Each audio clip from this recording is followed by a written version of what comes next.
আসসালামু আলাইকুম ভিউয়ার্স, আজ আমি আপনাদের জন্য এনেছি একদম ঘরোয়া সহজ কিন্তু ভীষণ সুস্বাদু একটি রেসিপি, ধুন্দুল ভাজি।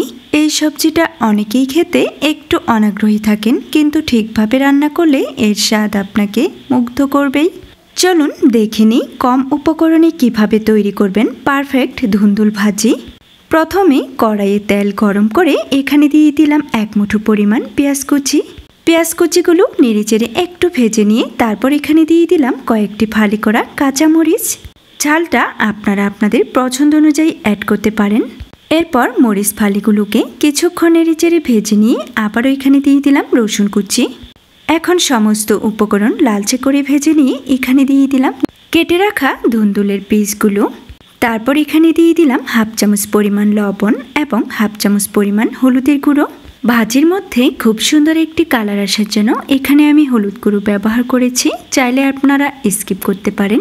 এরপর ঢাকনা দিয়ে 2 মিনিট ঢেকে রান্না করার পর দেখবেন ধুন্দুল থেকে কতটা পানি বেরিয়ে এসেছে। আর এই পানিটা দিয়েই ধুন্দুলগুলো খুব সুন্দরভাবে সেদ্ধ হয়ে যাবে। এরপর ভাজিটাকে আবারও নেড়েচেড়ে আমি ঢাকনা লাগিয়ে দিলাম।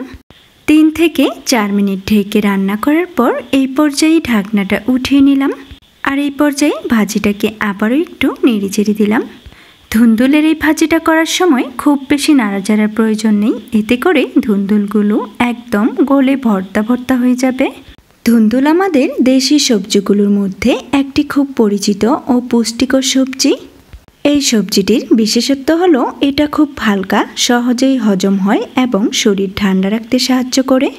অনেকেই ধুন্দুলকে অবহেলা করেন, কিন্তু ঠিকভাবে রান্না করলে এর স্বাদ কিন্তু একেবারে চমৎকার হয়। এছাড়াও ধুন্দুলে রয়েছে প্রচুর পানি, ফাইবার, ভিটামিন এ, সি এবং কিছু গুরুত্বপূর্ণ অ্যান্টিঅক্সিডেন্ট, যা আমাদের ত্বক ও হজমের জন্য খুবই উপকারী। কিছুক্ষণ নেড়েচেড়ে ভেজে নেওয়ার পর ধুন্দুলের সমস্ত পানিটাই যখন শুকিয়ে গিয়েছে, এই পর্যায়ে ভাজিটাও আমার সম্পূর্ণ হয়ে গিয়েছে। এখন শুধু গরম গরম এই ভাজিটা পরিবেশনের পালা। একটু যত্ন করে মমতা দিয়ে রান্না করলে যে কোনো সাধারণ সবজিও হয়ে ওঠে অসাধারণ।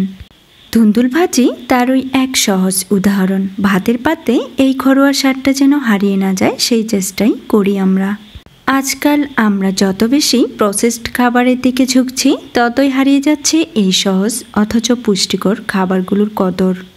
তাই আসুন আমরা আবার ফিরে যাই আমাদের শিকড়ে, এই দেশি সবজিগুলোকে ভালোবাসি আর নিজেরা রান্না করি, পরিবারের সাথে ভাগ করে নিই সেই মমতাময় ঘরোয়া স্বাদ। আজকের রেসিপিটা যদি আপনার ভালো লেগে থাকে তবে অবশ্যই লাইক দিন, প্রিয়জনের সাথে শেয়ার করুন, কমেন্ট করে জানাবেন আপনি কিভাবে ধুন্দুল ভাজি রান্না করেন বা আপনার কোনো ছোট্ট টিপস থাকলে। আর যদি এখনই সাবস্ক্রাইব না করে থাকেন তাহলে আজই চ্যানেলটিতে যুক্ত হন।